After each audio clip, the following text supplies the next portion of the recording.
something, whatever is going on isn't working, so maybe we could try this. What's interesting for me as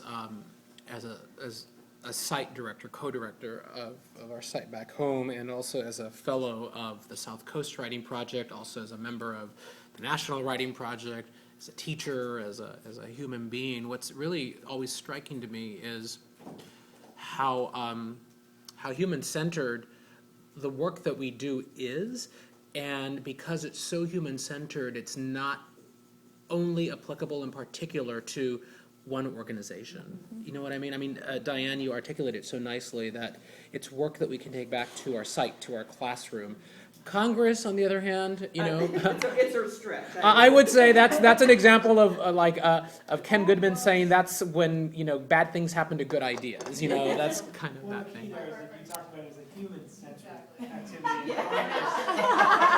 It's debatable. However, we did talk about impossible to the possible. The Yes, and hope. Patsy? Is this a place where I Yes. First of all, for me, it's been a gift. Not just today, but yesterday and today was particularly nice. And I think it's an eye-opener to know that there's this community that doesn't even live near me, some do, that would take the time to focus on this and realizing, of course, that what we've come up with is applicable in a broader sense. But for me specifically, two things, it's almost like two sort of weird cartoon images popped into my head. One is the one where the little voice is saying one thing and the other voice is saying something else. And it's that yes and versus yes but.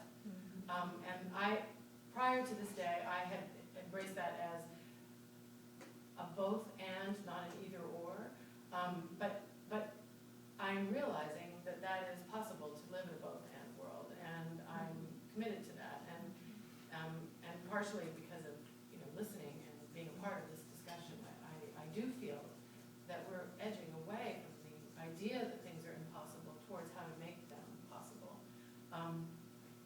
The other cartoon image that came to mind is, you know that scene in Disney's, I think it's Cinderella, when they ripped up the dress that she was supposed to wear to the ball and she doesn't have anything, and I think it's just birds, but it might be all kinds of animals, like, like green days and green windows, and all of a sudden it's like, woohoo! And it's weird. And I kind of feel that way.